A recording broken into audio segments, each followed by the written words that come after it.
As the sun rises and light fills the valleys, the leaders are making their way through the landslide section. It's a technical path that local Scott Hawker makes look easy.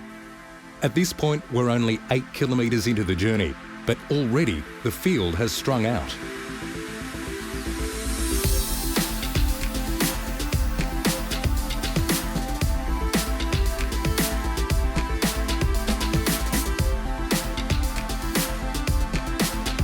Leading the women's field was Kelly Emerson, who showed her intentions by setting a cracking early pace that saw her establish a small lead ahead of a chasing pack that contained all the other favourites. This included New Zealand's Fiona Hayvice, who brings sensational form, having won the Tarawera Ultra earlier in the year. Joining Fiona was last year's victor Dong Li from China and three-time winner Beth Cardelli. At this point, it's still anyone's race, with some of the toughest running ahead of them, including several major climbs.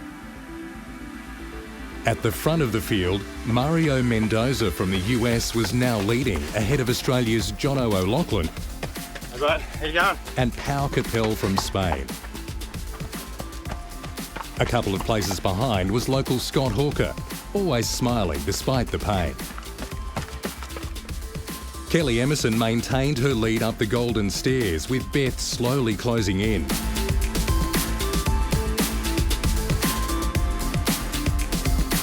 A few moments later came Amy Lamprecht, who had now joined Fiona Hayvice, both of which were just a handful of seconds from the lead. With the 100-kilometre race well and truly underway, back at Scenic World, the 50-kilometre competitors were eagerly awaiting the start. The UTA 50 for some is the stepping stone to the UTA 100, which they might do next year. But for many, the UTA 50 is the pinnacle event. They've worked really hard for this, and it is a spectacular course. It probably takes in the best sections of the whole 100 course. And the atmosphere because of that is just electric. It has the same atmosphere as the UTA 100. The 50-kilometre course takes in the second half of the 100 route, and what it lacks in distance, it makes up for with intensity. The views along the way are stunning, but for most, it's the challenge of the mountains that brings them here.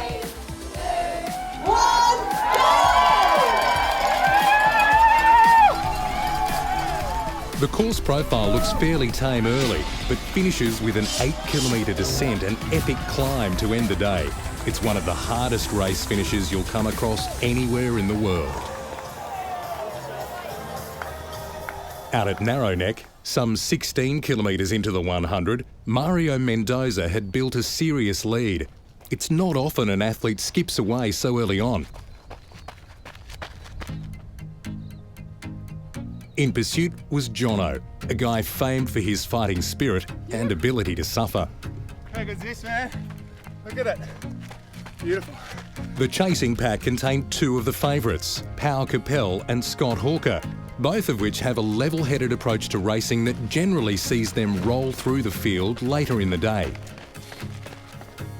Reaching the end of the trail and arriving at the descent to the Taros Ladders, a second chase group had formed, containing Australian Rhett Gibson, South African Ryan Sanders and Yun from China.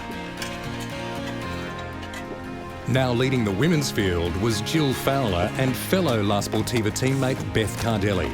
With local knowledge in their favour, this could be a decisive move.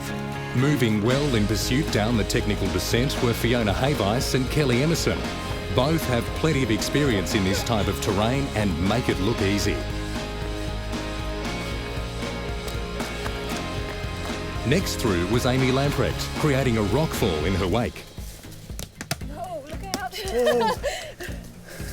It cleared you up, you need a helmet. From here, the runners head down the escarpment, temporarily leaving the mountain views as they make their way into the Megalong Valley. With 78 kilometres to go, the race is far from over.